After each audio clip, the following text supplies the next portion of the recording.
wa akhwati fid din, a'azzani Allah wa iyyakum.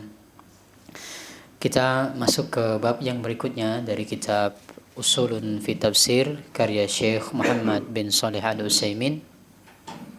Kita berada di pertemuan yang ke-17 pada kali ini, dan setelah saya lihat bab ini dan bab yang tersisa sedikit, sepertinya kita akan tepat untuk menyelesaikannya 20 pertemuan, karena semakin akhir pelajarannya semakin berat.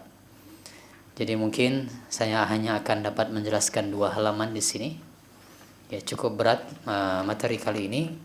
Jadi mohon konsentrasi antum untuk bisa mengikuti pelajaran, dan yang bisa menyambung dengan bab ini sebetulnya adalah yang sudah pernah belajar nahwu. Insyaallah lebih mudah untuk memahaminya. Bagi yang belum pernah belajar nahwu, mungkin akan sedikit berjuang untuk mengikuti apa yang dimaksudkan oleh penulis. Dan saya pertama kali juga ketika belajar ini membaca bab dhamir, di awal pertama kali saya belajar, saya juga tidak terlalu paham, sehingga Anda kalau belum bisa, ya berupaya sebaiknya dulu untuk paham. Kalau tidak paham, insya Allah suatu saat mungkin punya kesempatan lain untuk mempelajari kitab ini dengan guru yang berbeda atau di majelis yang berbeda meskipun sama dengan saya. Mudah-mudahan nanti bisa lebih paham. Namun ini adalah pelajaran yang sangat penting. Ya, masalah dhamir dia nanti berkonsekuensi hukum. Yang pertama adalah seseorang dia tidak boleh menerjemahkan Al-Quran sembarangan, lebih-lebih kalau dia tidak paham kaidah tentang dhamir yang akan kita bahas ini. Kalau tidak paham kaidah yang akan disebutkan di sini, maka seseorang tidak boleh dia secara bebas menerjemahkan Al-Quran. Dan yang lebih lanjut, dia beristinbat. Ya, ketika seseorang kemudian menyimpulkan hukum dari ayat ini yang di situ terdapat dhamirnya dan dia tidak paham kaidah masalah dhamir ini, besar peluang nanti kesimpulan hukum yang dia tarik dari sebuah ayat Al-Quran itu keliru ketika dia tidak paham kaidah-kaidah yang berkaitan dengan dhamir. Baik, kita akan baca pelan-pelan insyaallah. Mudah-mudahan Allah berikan kemudahan kepada saya untuk menerjemahkannya dengan baik, dan antum juga diberikan kemudahan untuk memahaminya. Ad-dhamiru lughatan. Kita bahas definisi terlebih dahulu. Dhamir secara bahasa adalah yang pertama minat dumur. Dumur adalah kurus. Wa huwa al-huzal, sama kurus ya. Dumur atau huzal itu sama kurus. Kenapa disebut sebagai dhamir asal katanya kurus? Liqillati hurufihi, karena hurufnya sedikit.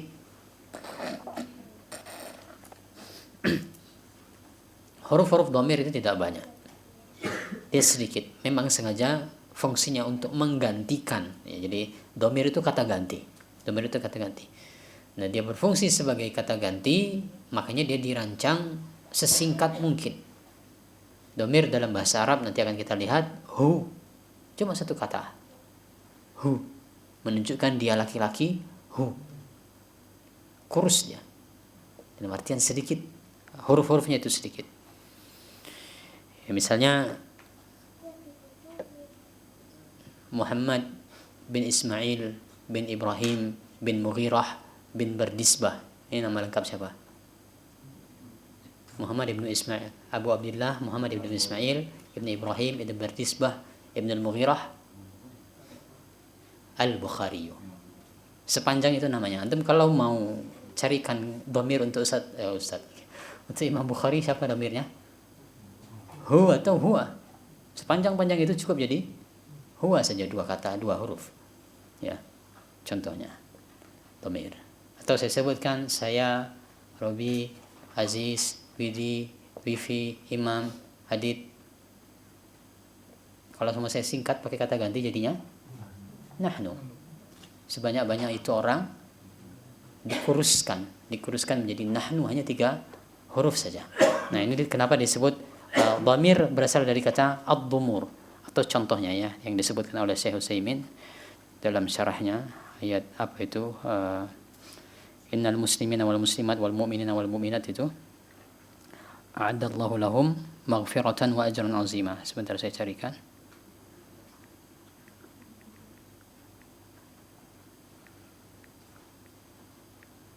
Ada yang hafal itu di ayat berapa?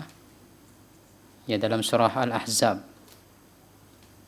Al-Ahzab ayat 35. Allah sebutkan 20 kelompok. Muslimin muslimat, mu'minin mu'minat, qanitin qanitat, sadiqin sadiqat, sabirin sabirat, khashiin khashiat, mutasaddiqin mutasaddiqat, saimin saimat, hafizina furujahum wal hafizan, wazakirin Allah katsira wazakirat. 20 kelompok Allah sebutkan. Allah sebutkan kemudian dhamirnya a'addallahu lahum maghfiratan wa ajran azima.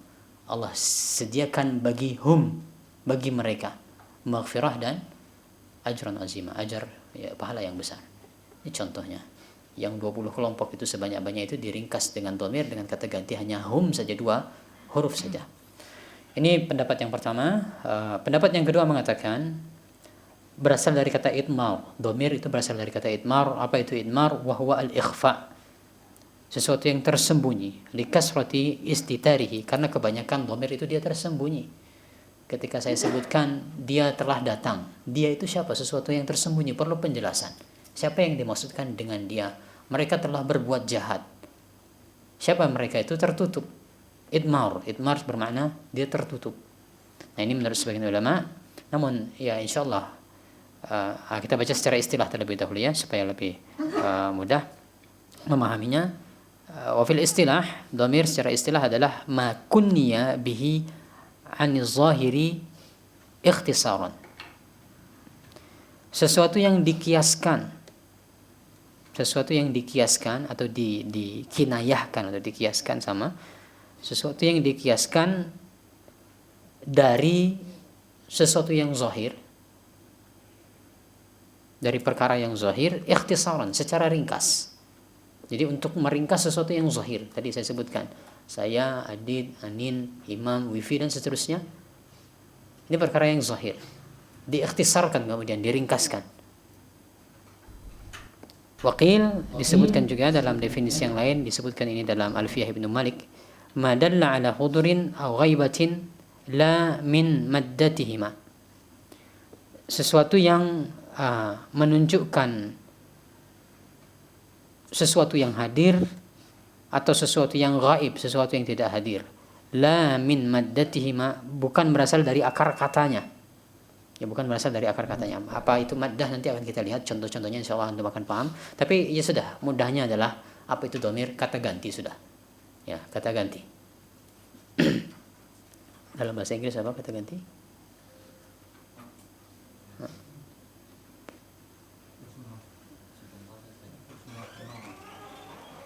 Pronoun ya. Pronoun itu kata ganti ya. Ya, pronoun.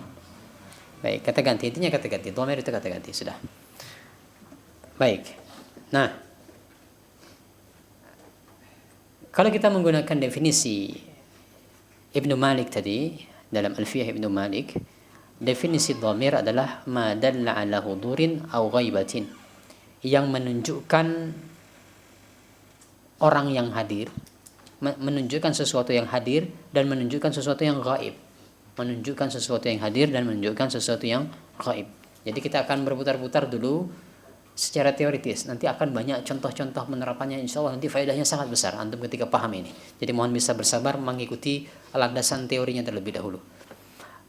Faddalu ala hudur naw'an, yang menunjukkan sesuatu yang hadir ada 2 jenis. Ahaduhuma, yang pertama, ma wudi'a lil mutakallim, sesuatu yang digunakan untuk orang yang berbicara, dalam artian orang pertama, untuk orang pertama.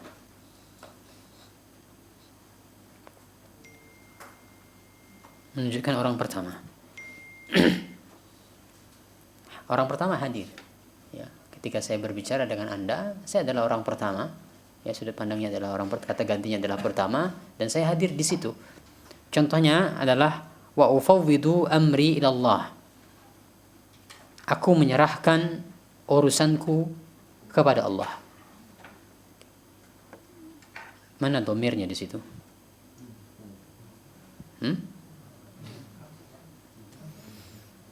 Yang sudah belajar nahu, dhamir mustatir, takdiruhu ana, wujuban dhamir mustatir, takdiruhu wujuban ana.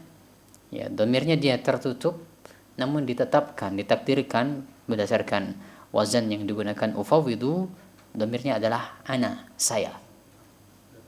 Ya. Wa ufawwidu, aku menyerahkan urusanku kepada Allah. Maka ini contoh yang pertama atau kategori yang pertama, dhamir untuk mutakallim, untuk orang pertama. Yang kedua, menunjukkan makna hadir, sesuatu yang hadir adalah lil mukhatabi, ma wudi'a lil mukhatabi, yang digunakan untuk mukhatab. Mukhatab itu orang kedua yang diajak berbicara. Orang pertama dan orang kedua hadir di situ. Di forum itu dia hadir. Contohnya siratal ladzina an'amta 'alaihim. Mana dhamirnya di situ? Ta. Ya. Dhamirnya adalah ta, an'amta. Ya, anta, dari anta di situ. Jalan orang-orang yang engkau berikan nikmat kepada mereka. Engkau berikan nikmat kepada mereka. Ya, kemana marji'nya di situ? Kembalinya kemana? Anta di situ kembalinya Allah Subhanahu wa taala. Ya, kembali kepada Allah Subhanahu wa taala. Anta di situ yang dimaksudkan adalah Allah Subhanahu wa taala. Nah, wa hazani la yahtajani ila marji'in. Kedua jenis dhamir ini, orang pertama dan orang kedua, dia tidak butuh tempat kembali. Iktifaan, karena dia sudah cukup, bidalalatil huduri anhu, disebabkan orangnya hadir di situ. Tidak butuh marji', tidak butuh ini siapa yang dimaksudkan. Jadi paham maksudnya begini. Kita berbicara, saya dengan Anda berbicara. Ketika saya sebutkan saya, ya sudah jelas bagi Anda saya. Anda jelas, Anda lah orangnya. Tapi ketika kita berbicara mengatakan dia, siapa dia ini? Dia itu yang dimaksudkan siapa? Butuh marji' di situ. Butuh merujuk. Siapa yang dimaksudkan dengan dia? Nah, adapun tadi orang pertama, orang yang hadir, dia tidak perlu marji'nya. La yahtajani ila marji'. Orang pertama, orang kedua tidak butuh merujuk kepada siapa. Baik, bersabar sedikit lagi. Waddalu 'ala al-ghaibi ma wudi'a lil ghaibi. Adapun yang kedua, tadi kata Ibnu Malik di atas, dhamir itu adalah sesuatu yang menunjukkan yang hadir dan tidak hadir. Sekarang kita bahas waddalu 'ala al-ghaib, yang menunjukkan yang gaib, yang tidak hadir, ma wudi'a lil ghaib, adalah sesuatu yang digunakan untuk menunjukkan orang yang tidak hadir atau menunjukkan sesuatu yang tidak hadir. Wala budda lahu min marji'in ya'udu alaihi. Maka dalam hal kasus seperti ini, maka dia harus ada marji'nya. Harus ada marji'nya, harus ada yang dirujuk. Kembalinya dia ini siapa yang dimaksudkan. Ini sangat penting, ikhwan. Jadi satu kata kunci yang antum harus pegang di situ adalah marji'. Apa tadi marji'? Yang dirujuk siapa ini? Yang dimaksudkan dengan huwa, hum, hiya, itu siapa yang dimaksudkan? Ini namanya marji'. Nah, ini akan berpengaruh terhadap bagaimana kita menerjemahkan Al-Quran nanti. Ini namanya marji'. Antum pegang dulu di situ satu kata kunci, yaitu marji'. Baik, kita lihat sekarang berikutnya. أن يكون سابقا على الضمير لفظا ورتبة مطابقا له لفظا ومعنى مثل ونادى نوح ربه، وقد يكون مفهوما من مادة الفعل السابق مثل يعدل هو أقرب للتقوى، وقد يسبق لفظا لا رتبة مثل وإذ ابتلى إبراهيم ربه، وقد يسبق رتبة لا لفظا مثل حمل كتابه الطالب.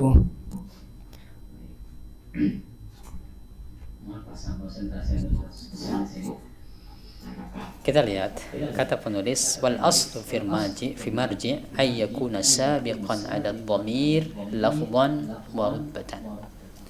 Hukum asalnya yang namanya marji itu dia berada secara posisi sebelum dhamir. Marji itu sebelum dhamir. Dhamir kata ganti. Marji tadi misalnya kata gantinya dia, huwa. Siapa yang dimaksudkan huwa harus terletak sebelum huwa. Harus jelas marji'nya ini sebelum huwa. baik secara lafaz, secara letaknya di dalam kalimat, maksudnya secara lafaz, atau secara rutbah. Secara rutbah itu adalah secara apa istilahnya, tingkatannya, bukan tingkatan,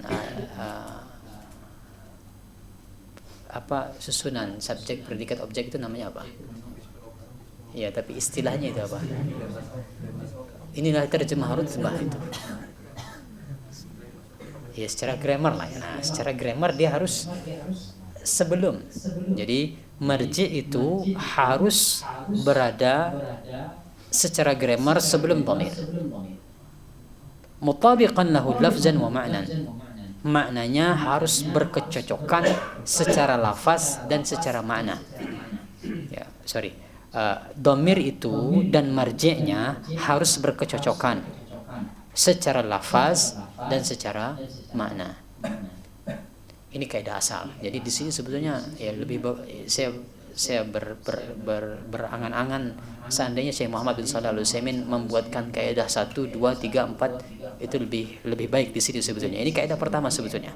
Hukum pertama atau kaidah pertama, hukum asalnya marji' itu dia terletak sebelum dhamir, baik secara lafaz atau secara grammar, dan dia harus berkecocokan lafaz dan maknanya.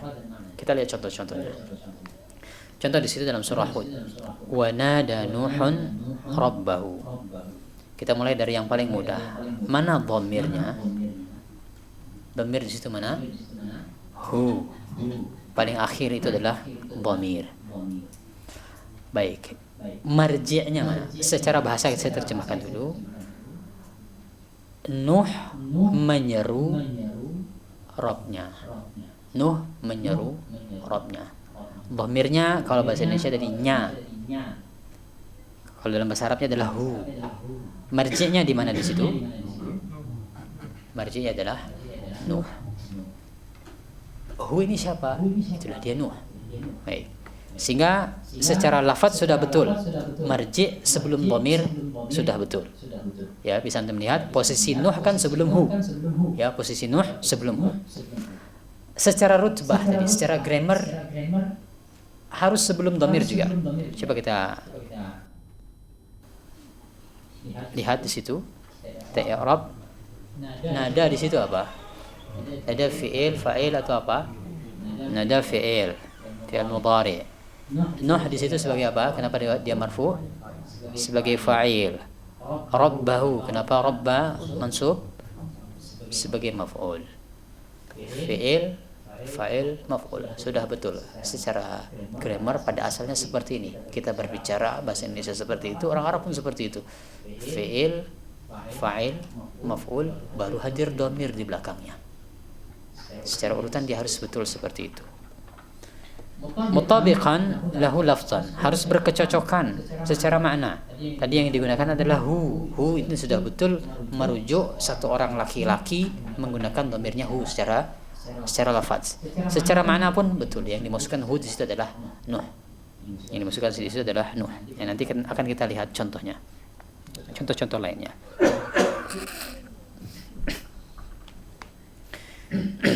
Jadi saya berikan contoh dulu ya ikhwan ya, untuk supaya antum lebih bersemangat untuk memahami ini. Pemahaman dhamir itu berkonsekuensi hukum saya sebutkan. Misal hadis Jibril. Kita tidak berbicara ayat tapi kita berbicara hadis. Dua contoh saya sebutkan hadis. Hadis Jibril. Fa asnada rukbatayhi ila rukbatayhi. Dia menyandarkan wa wada'a kaffaihi ala fakhizaihi. Dia meletakkan kedua telapak tangannya di atas kedua pahanya. Dia meletakkan kedua tangannya di atas kedua pahanya. Ada dua hu di situ. Kedua telapak tangannya ini nyanya siapa? Jibril, itu jelas. Kedua telapak tangannya di sini adalah Jibril. Tapi kalau pahanya, di atas kedua pahanya itu pahanya siapa? Ada dua peluang di situ. Kalau tidak pahanya Jibril atau pahanya Rasulullah SAW. Bagaimana Anda memahami itu dengan benar? Gunakan kaidah dhamir ini, ya, gunakan kaidah nanti yang akan disampaikan oleh Syekh Muhammad SAW. Itu nanti berkonsekuensi hukum. Ada konsekuensi hukumnya. Oh, ternyata boleh ya kita megang paha guru. Kalau ternyata hunya di situ adalah hunya Nabi Muhammad SAW. Tapi kalau tidak hunya Nabi Muhammad SAW, pahanya Jibril, ini tentu kondisinya lebih ringan. Tidak megang pahanya guru berarti. Itu cara hukumnya. Contoh lainnya. Khalaqallahu Adam ala suratihi. Allah menciptakan Adam ala suratihi, dengan bentuknya. Allah menciptakan Adam dengan bentuknya. Suratihi, ada dhamir apa di akhir di situ? Hi. Hi ini kembali ke siapa? Kembali ke Adam atau kembali kepada Allah? Yakin Anda kembali ke Adam? Kita akan belajar kaidahnya. Bagaimana kita memahami dhamir itu? Ini kembalinya ke siapa? Kepada Allah atau kembali kepada Adam? Itu nanti ada konsekuensi hukumnya. Kalau kembali kepada Adam ada konsekuensi hukum, kembali kepada Allah ada konsekuensi hukumnya. Nah, itu di antara penting nih kita belajar dhamir. Ya, termasuk dalam hadis, dalam Al-Qur'an juga seperti itu. Baik, kita sudah bahas tadi kaidah pertama pada asalnya adalah tadi dia letaknya, ya, kita sudah membahas hukum asal letaknya. Namun qad yakunu mafhuman min maddatil fi'il as-sabiq. Terkadang, ya, qad yakun bermakna terkadang, marji' itu dipahami dari maddah. Maddah itu akar kata. Dari maddah, dari akar kata sebuah fi'il as-sabiq, yang mendahuluinya. Marji' dari sebuah dhamir itu terkadang dipahami dari akar kata dari sebuah fi'il yang mendahuluinya. Contohnya di sini langsung kita lihat. Firman Allah Subhanahu wa taala, "I'dilu huwa aqrabu littaqwa." Berlaku adillah kalian, dia lebih dekat kepada ketakwaan. Mana dhamirnya terlebih dahulu di situ? Huwa, ya. Dhamirnya di situ huwa, yang sedang kita bicarakan huwa di sini. Mana marji'nya? Hah? Kenapa adil? Mana kata-kata adil di situ? Tidak ada kata-kata adil. Tidak ada kata-kata adil. Marji' huwa itu kan dia pronoun, ya. Berarti harus kembalinya kepada noun. Harus kembali kepada isim. Kembalinya harus kepada isim, harus kembali kepada kata benda. Ada kata benda sebelumnya? Tidak ada. Yang ada apa di situ? Fi'il amr. Adanya fi'il amr, i'dilu. Maka kemana kembali i'dilu? Kemana marji'nya? Huwa itu marji'nya mana? Itu dah yang kaidah disebutkan oleh penulis, min maddatil fi'il, berasal dari akar katanya. Apa akar kata dari al-i'dilu? Al-adl, keadilan. Berlaku adillah kalian, dia lebih dekat kepada ketakwaan. Siapa yang dimaksudkan dengan dia tadi? Keadilan. Berasal dari akar katanya. Keadilan itu lebih dekat kepada ketakwaan.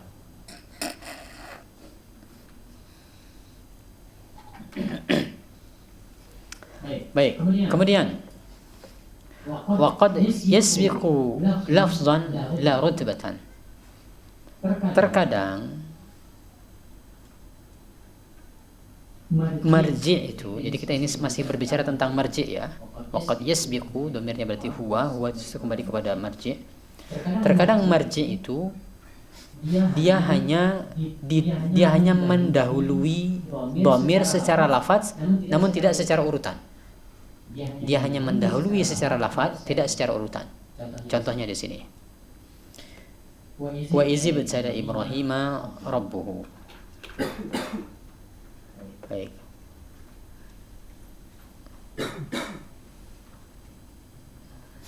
Ulil, mana dhamirnya dari situ, Lil?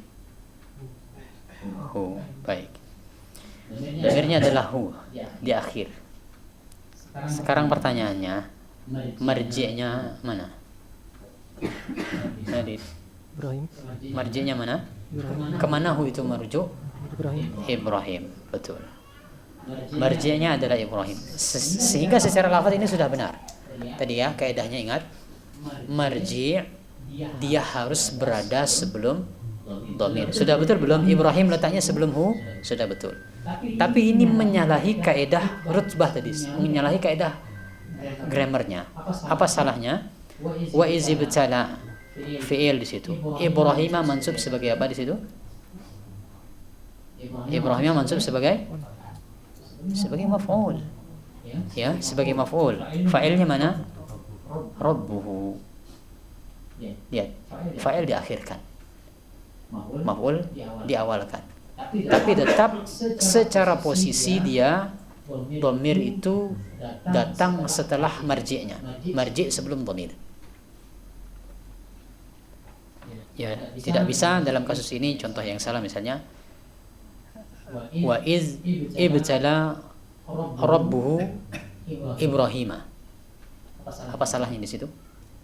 Kalau saya ubah kalimatnya wa iz ibtala rabbuhu Ibrahima, dhamir sebelum marji'. Dhamirnya sebelum marji'. Ini aneh ya, meskipun bisa ya. Ini contoh sebelumnya, contoh berikutnya. Contoh berikutnya ini, tapi disebutkan ini contohnya sangat aneh. Waqad yasbiqu rutbatan la lafdhan. Terkadang marji itu dia mendahului dhamirnya secara grammar namun tidak secara lafaz. Secara lafaz dia terbalik. Ini contohnya. Hamala kitabahu at-talibu. Mana dhamirnya? Hu, yang kita bicarakan adalah dhamir hu di tengah-tengah di situ. Marji'nya mana? Marji'nya mana di situ? At-talibu. Bayangkan ya, marji'nya setelah dhamir. Seperti ini bisa sebetulnya ada, tapi sangat jarang dan dianggap aneh dalam bahasa Arab. Ya. Di bawah atau ya gimana terjemahannya, jadi membingungkan kita ya. Hamala kitabahu at-talibu. Tapi orang Arab dia bisa paham seperti ini. Kita kalau menerjemahkannya jadi tidak bisa sesuai dengan tertibnya. Ya, intinya talib itu dia membawa kitabnya. Talib membawa kitabnya. Baik.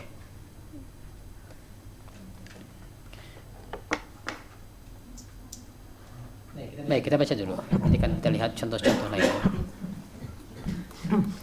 وقد يكون مفهوما للسياق مثل ولأبويه لكل واحد منهما السدس مما ترك إن كان له ولد فالضمير يعود على الميت المفهوم من قوله مما ترك وقد لا يطابق الضمير معنى مثل ولقد خلقنا الإنسان من سلالة من طين ثم جعلناه نطفة. فالضمير يعود على الإنسان باعتبار اللفظ لأن المجعول نطفة ليس الإنسان الأول. Terkadang cara kita marji'nya kemana itu dipahami dari konteksnya, dari siyak, dari konteks. Terkadang cara mengetahui marji' itu yang mana dilihat dari konteks. Sekali lagi, apa tadi marji' Nin? Yang mana yang dirujuk ya. Marji' adalah yang mana yang dirujuk. Contohnya ini. Wali abawaihi likulli wahidin minhuma as-sudus. Bagi kedua orang tua, masing-masing mereka itu mendapatkan 1/6. Ini berbicara tentang warisan. Bagi kedua orang tua, masing-masing mereka mendapatkan 1/6 mimma tarak, dari apa yang ditinggalkan. In kana lahu waladun, kalau dia memiliki anak. Mana dhamir yang kita bicarakan di situ adalah yang lahu di situ. Lahu. Baik. Kita berbicara peluang terlebih dahulu. Apa saja peluangnya hu ini, kembalinya marji'nya mana saja? Siapa-siapa saja orang yang disebutkan tadi di situ? Wa likulli wahidin minhuma. Setiap masing-masing dari orang tua. Ini bisa saja kembali ke situ. Bisa juga kembalinya kepada walad. Ya, kalau kita pakai kaidah yang aneh tadi di terakhir tadi. Kembalinya kepada walad. Karena di situ juga berbicara tentang walad, anak. Nah, namun bukan itu. Marji'nya sesuai dengan kaidah tadi, terkadang marji' dari dhamir itu kembali dari siyaknya. Kembali kepada konteksnya. Makanya kata penulis fadhamir ya'udu 'ala al-mayyit. Dhamir hu di situ kembali kepada mayyit, orang yang mati. meskipun tidak disebutkan secara zahir orang yang mati di situ. Tidak disebutkan secara tegas mana kalimat orang mati di situ, tidak ada. Tapi konteks adalah orang yang telah mati, orang yang mati. Ya. Dari mana kita bisa menyimpulkan mafhum seperti itu? Min qawlihi mimma tara. Dari firman Allah Subhanahu wa taala, dari apa yang dia tinggalkan. Orang yang meninggalkan adalah orang yang meninggal. Maka hu di situ kembali kepada mayyit.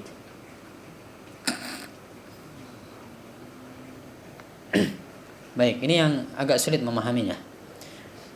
Terkadang marji' itu tidak mencocoki dhamir secara makna.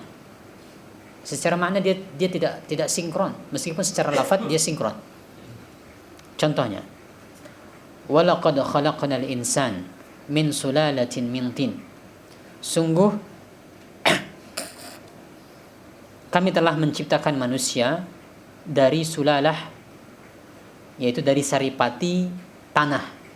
Kami telah menciptakan manusia dari saripati tanah. Summa ja'alnahu nutfatan. Lalu kami jadikan dia nutfah. Apa itu nutfah? Setetes mani. Ya. Lalu kami jadikan dia setetes mani. Nah,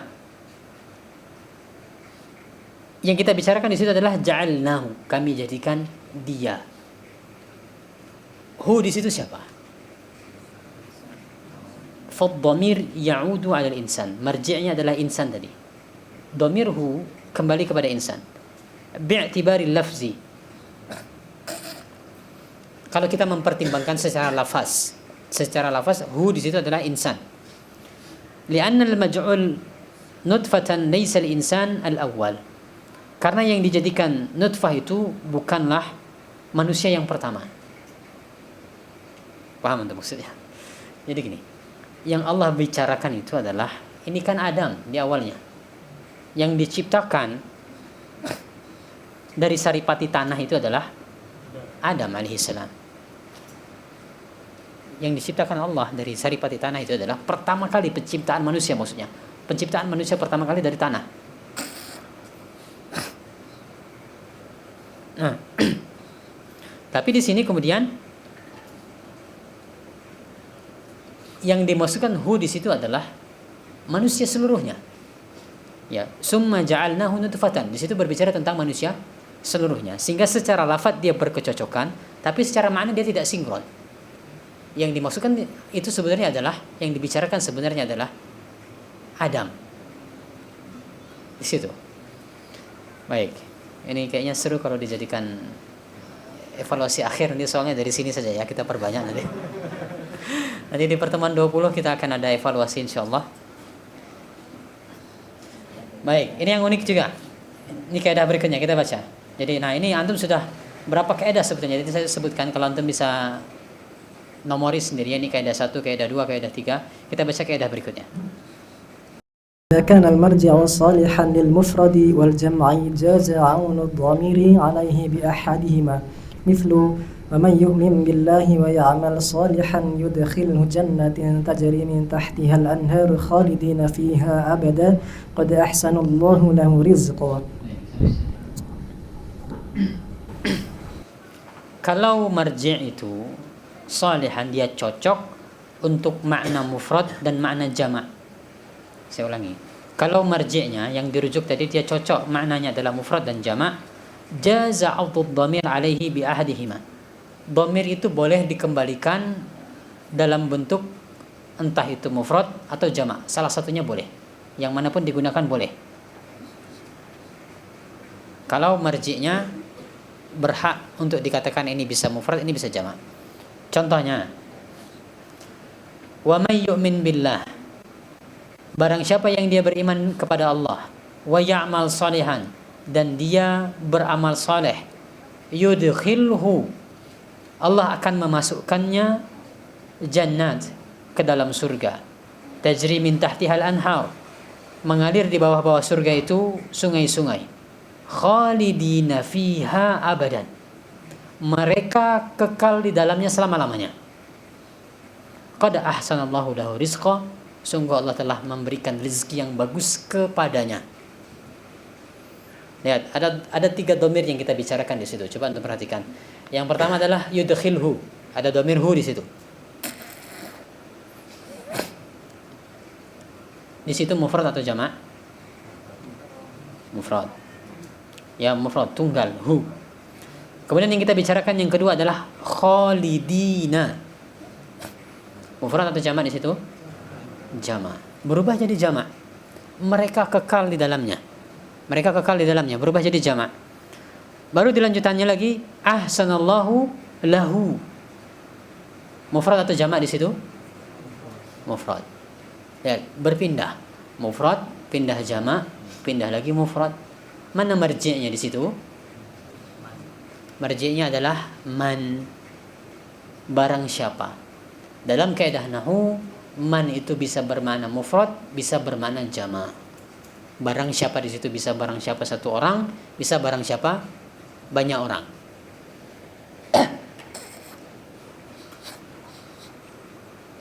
Makanya domir yang pertama mufrad, domir yang kedua jamak, domir yang ketiga kembali lagi mufrad. Tidak ada masalah dengan hal tersebut. Nah, ini contohnya. Ya, Anda kalau belajar kaidah seperti ini, Anda bisa menepis subhat. Sebagian orang mungkin akan mengatakan, mana ini Al-Quran tidak konsisten, berubah-ubah. Awalnya hu, kemudian jamak, kemudian mufrad lagi. Anda bisa menjelaskan dengan kaidah ini. Baik, kaidah berikutnya. أحد مرجع الضمائر إذا تعددت مثل علمه شديد القوى ذو مرة فاستوى وهو بالأفق الأعلى ثم دنا فتدلى فكان قاب قوسين أو أدنى فأوحى إلى عبده ما أوحى فضمائر الرفع في هذه الآية تعود إلى شديد القوى فهو جبريل. Pada asalnya, wal aslu, pada asalnya, ini kaidah berikutnya. Marji itu satu. Marji itu hanya satu, meskipun domirnya ada banyak. Ya, pada asalnya ittihad, yaitu bersatunya. Bersatunya marji, meskipun domirnya banyak. Contohnya di situ. Allamahu syadidul quwa. Dalam surah An-Najm, telah mengajarkan kepadanya syadidul quwa, yaitu Jibril yang memiliki kekuatan yang dahsyat. Zumiratin fastawa, dia memiliki ketampanan dan sempurna. Wa huwa bil ufuqil a'la, dia berada di ufuk yang tinggi. Summa dana fatadalla, dia mendekat dan semakin mendekat. Fakana qaba qausaini aw adna, dia kemudian dekatnya itu sedekat 2 busur panah. Qausaini, 2 busur panah, aw adna, atau lebih dekat. Ya, Jibril lebih dekat kepada Nabi kita Muhammad ketika itu. Fa'auha ila abdihi ma auha, maka kemudian dia mewahyukan kepada hambanya apa yang dia wahyukan. Kata Syekh Muhammad bin Shalih Al-Utsaimin, fadhamaimur raf'i fi hadhihi al-ayat ta'udu ila syadidil quwa wa huwa Jibril. Semua dhamir yang rafa' tadi berselang-seling dan di beberapa ayat, semua dhamir yang rafa' di ayat-ayat itu seluruhnya kembali kepada syadidul quwa, yaitu Jibril. Ini kaidahnya. Kalau dhamir itu dia beragam, dia boleh kembali kepada satu marji' saja. Dengan catatan tadi dia yang setara seluruhnya yang rafa'. Ada dhamir yang tidak rafa' di situ. Ada dhamir yang tidak marfu'. Ada yang dia majrur. Abdihi. Ya, ila abdihi. Maka hi di situ bukan Jibril. Ya, hi di situ tidak bisa kita kembalikan kepada Jibril. Karena secara makna tidak tepat dan juga secara i'rab dia majrur. Yang bisa kita kembalikan kepada Jibril adalah seluruhnya yang dia rafa'. Seperti itu. Baik, ini juga agak sulit memahaminya, tapi insyaallah yang terakhir nih, kita baca kaidah yang terakhir ini lebih mudah insyaallah. Baik. والأصل عود الضمير على أقرب مذكور إلا في المتضاعفين فيعود على المضاف لأنه المتحدث عنه. مثال الأول وآتينا موسى الكتاب وجعلناه هدى لبني إسرائيل. ومثال الثاني وإن تعدوا نعمة الله لا تحصوها. فقد يأتي على خلاف الأصل فيما سبق بدليل يدل عليه. Baik. Ini kaidah penting juga. Bahkan inilah yang di antara yang paling penting. Di antara kaidah yang paling penting. Nanti kita akan lihat contoh-contoh tambahan. Wal aslu 'audhu dhamir ala aqrabi mazkurin. Hukum asalnya dhamir itu dikembalikan kepada yang paling dekat. Siapa yang disebutkan sebelumnya yang paling dekat, itulah dia yang dimaksudkan dengan dia itu atau mereka itu yang paling dekat. Kecuali kasusnya adalah untuk mutadayyifain, untuk susunan idhofah. Yang sudah belajar ilmu nahwu sudah tahu idhofah, yang belum belajar ya sudah antum apa istilahnya loading dulu lah ya. Itu masih belum bisa login dalam pembicaraan ini. Ini susunan idhofah, kecuali untuk susunan idhofah. Kalau susunan idhofah, maka kembalinya dhamir itu kepada mudhaf, bukan kepada mudhaf ilaih. Karena apa? Secara urutan kan, mudhaf ilaih baru datang dhamir. Siapa yang paling dekat dengan dhamir?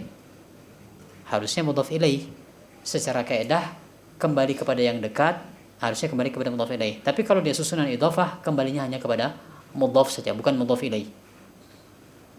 Li'annahu al-mutahaddatsu anhu, karena dialah yang dibicarakan. Kita lihat contohnya supaya anda tidak bingung. Contoh yang pertama. Wa atayna Musal kitab wa ja'alnahu hudan li bani Israil. Mana dhamir di situ? Yang kita bicarakan adalah hu. Baik, saya bacakan terjemahnya terlebih dahulu. Dan kami telah memberikan kepada Musa Alkitab dan kami jadikan dia petunjuk bagi Bani Israel. Kami jadikan dia sebagai petunjuk bagi Bani Israel. Pertanyaannya, dhamir hu di situ kembalinya kepada kitab atau kembalinya kepada Musa? Kenapa kepada kitab? Karena dia aqrab, dia yang paling dekat. Dia yang paling dekat dengan hu secara posisi. Ini contohnya ikhwan. Antum tahu kaidah ini, antum bisa memahami dan menerjemahkan lebih tepat. Ya, orang kalau dia tidak paham kaidah ini bisa saja dia kembalikan hu kan laki-laki. Kitab kan bukan laki-laki, Musa yang laki-laki kan? Bisa saja dia menjadikan Musa sebagai nyanya di situ. Sehingga yang dimaksudkan di situ adalah kitab. Kami jadikan dia di situ adalah Alkitab karena dialah yang terdekat. Ini contoh penerapannya. Ya, kenapa kita perlu faham kaidah ini? Contoh yang kedua. Wa in ta'uddu ni'matallah la tuhsuha. Nah, ini yang tadi kaidah. Jadi kaidah satunya dhamir itu kembali kepada yang paling dekat. Kecuali kalau susunan idhofah. Nah, ini kita dapat contoh susunan idhofah di sini. Wa in ta'uddu ni'matallah la tuhsuha. Kalau kalian menghitung nikmat Allah, kalian tidak akan mampu menghitungnya. Nya di situ kembali kepada Allah atau kembali kepada nikmat? Kenapa kembali kepada nikmat?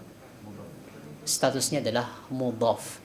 Susunan idhofah, ni'matullah, susunan idhofah, mudhaf ilaih, yang disandarkan, yang bersandar dan yang disandarkan.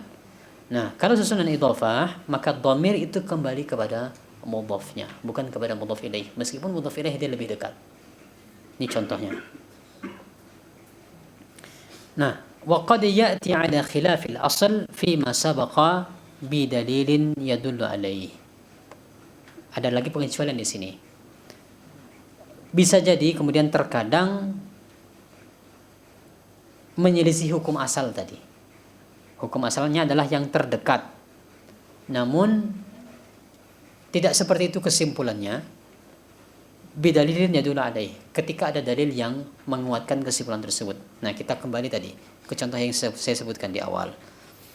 Khalaqallahu Adam ala suratihi. Allah menciptakan Adam dengan bentuknya. Hukum asalnya apa? Kaidah asalnya dhamir kembali kepada yang terdekat. Kalau kita pakai kaidah ini, berarti nya di situ kembalinya kepada siapa?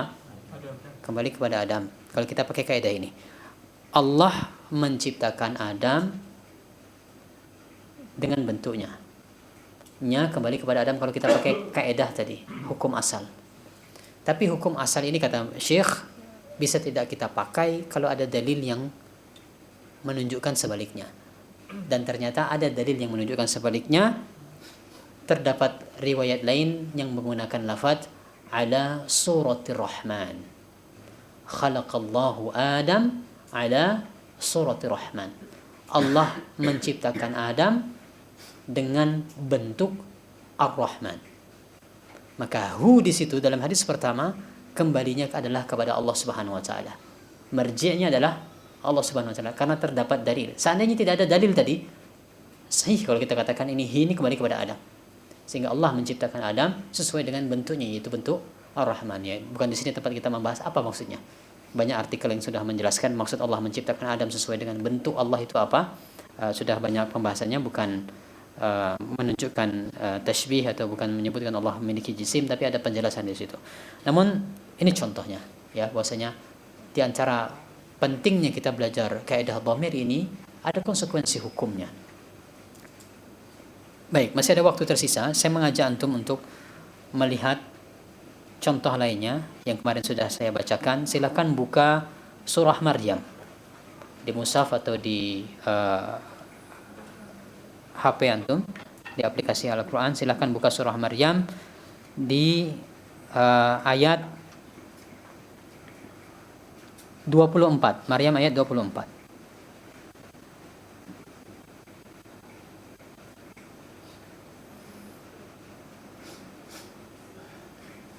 Baik, ayat 24 di situ disebutkan fanadaha min tahtiha. Surah Maryam, paham ya? Surah 19 ayat ke 24. Fanadaha min tahtiha alla tahzani. Maka dia menyerunya. Ada dua pembahasan di situ. Yang pertama, nada. Fa'ilnya mana? Fa'ilnya adalah dhamir mustatir, taqdiruhu huwa. Fa'ilnya adalah huwa, dia. Dia laki-laki. Baik. Siapa dia laki-laki di sini? Para ulama berbeda pendapat. Ada dua pendapat. Dia laki-laki yang menyeru Maryam ini disebutkan yang pertama adalah Jibril. Yang kedua, sebagaimana kemarin sudah saya sebutkan, adalah Isa. Sebagian ulama mengatakan yang menyerunya perempuan, kan perempuan. Yang menyerunya itu adalah kalau tidak Jibril, Isa. Ada dua peluang. Kemarin yang saya sampaikan adalah Isa. Inilah pendapat yang lebih kuat. Antum bisa nilai di situ kenapa ini pendapat yang lebih kuat. Pakai kaidah yang sudah kita pelajari tadi. Kenapa? Kaidahnya, oke, saya kasih bocoran. Kaidahnya tadi ya, dhamir itu kembali kepada yang terdekat. Cari huwa terdekat di situ siapa? Ayat-ayat sebelumnya, silahkan lihat.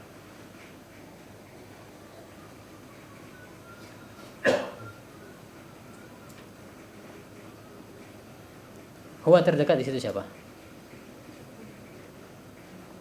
Ada hu lainnya di situ. Fahamalathu. Ya kan? Fahamalathu, dia mengandungnya. Tapi kita masih mustatir di sini, masih tertutup di sini. Siapa yang dimasukkan hu ini? Kita tarik lagi ke belakang. Ada lagi di situ dhamirnya. Linaj'alahu. Ya, dia menjadikannya ayatan linnas wa rahmatan minna. Ya, sebagai ayat bagi manusia dan rahmat bagi dari kami untuk umat manusia. Nah, siapa yang dimasukkan hu di situ, dikandungnya dan menjadikannya? Siapa yang dimasukkannya di situ? Isa alaihissalam. Sehingga huwa yang terdekat dari fanadaha adalah Isa. Inilah yang disebutkan oleh Syekh Abdurrahman bin Nasir As-Sa'di. Kata Syekh Abdurrahman bin Nasir As-Sa'di, pendapat yang lebih kuat dari dua pendapat adalah yang menyeru di situ adalah Isa, karena itulah marji yang terdekat. Jibril setelah itu. Ada Jibril disebutkan, tapi setelah itu yang terdekat adalah yang disebutkan adalah Isa alaihissalam berdasarkan kaidah tadi. Nah, kembali lagi.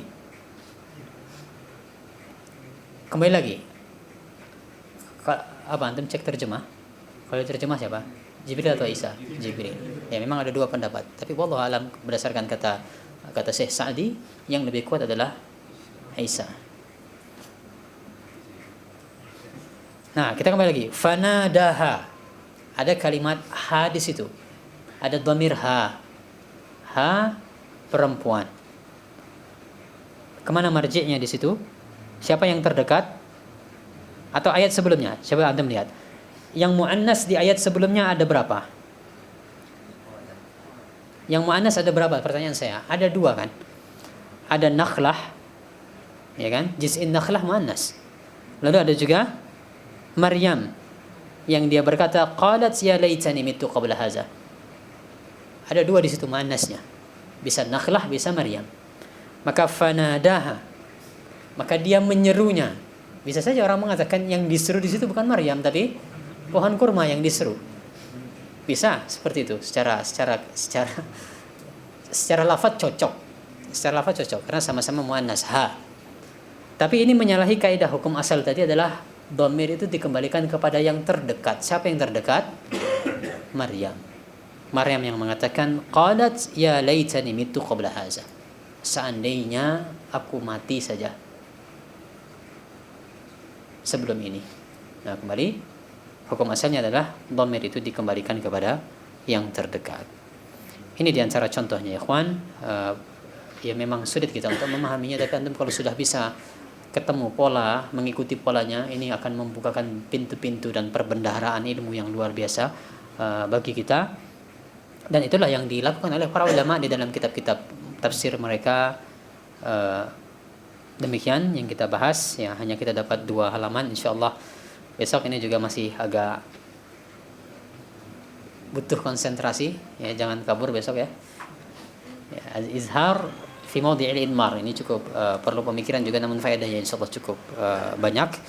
Nafa'ana Allahu ajma'in bima 'allamana wa zadana Allahu ilman wa tawfiqan. Allahumma aqsim lana min khashyatika ma tahulu bihi bainana wa baina ma'asik wa min ta'atika ma tuballighuna bihi jannatak wa min al-yaqini ma tuhawwinu alaina masa'ib ad-dunya. Allahumma matti'na bi asma'ina wa absarina wa quwwatina ma ahyaytana واجعله الوارث منا واجعل ثأرنا على من ظلمنا وانصرنا على من عادانا ولا تجعل مصيبتنا في ديننا ولا تجعل الدنيا أكبر همنا ولا مبلغ علمنا ولا تسلط علينا من لا يرحمنا. اللهم يا مقلب القلوب ثبت قلوبنا على دينك. اللهم يا مصرف القلوب صرف قلوبنا إلى طاعتك. اللهم آت نفوسنا تقواها وزكيها أنت خير من زكاها أنت وليها ومولاها. اللهم إنا نسألك الهدى والتقى والعفة والغنى. ربنا اغفر لنا ذنبنا كله دقه وجله وأوله وآخره وعلانيته وسره. ربنا اغفر لنا ذنوبنا ولوالدينا وارحمهما كما ربيانا صغيرا. اللهم اجعلنا لك ذاكرين لك شاكرين إليك أواهين منيبين لك مخبتين لك مطيعين. اللهم نفس كرب المكروبين من المسلمين وفرج هم المهمومين واقض الدين عن المدينين واشف مرضانا ومرضى المسلمين وارحم موتانا وموتى المسلمين. اللهم أمنا في أوطاننا وأصلح أئمتنا وولاة أمورنا واجعل ولايتنا في من خافك واتقاك وتبع رضاك يا رب العالمين. اللهم أصلح ذات بيننا وألف بين قلوبنا واهدنا سبل السلام وأخرجنا من الظلمات إلى النور وأعذنا من الفتن ما ظهر منها وما بطن. اللهم إنا نعوذ بك من العجز والكسل والجبن والبخل والضلعين وضلع الدين وغلبة الرجال. اللهم إنا نسألك من الخير كله عاجله وآجله ما علمنا منه وما لم نعلم ونعوذ بك من الشر كله عاجله وآجله ما علمنا منه وما لم نعلم. اللهم أصلح لنا ديننا الذي هو عصمة أمرنا وأصلح لنا دنيانا التي فيها معاشنا وأصلح آخرتنا التي إليها معادنا واجعل الحياة زيادة لنا في كل خير واجعل الموت راحة لنا من كل شر. ربنا آتنا في الدنيا حسنة وفي الآخرة حسنة وقنا عذاب النار. وصلى الله على نبينا محمد وعلى آله وصحبه وبارك وسلم. سبحانك اللهم ربنا وبحمدك أشهد أن لا إله إلا أنت أستغفرك وأتوب إليك. ثم السلام عليكم ورحمة الله وبركاته.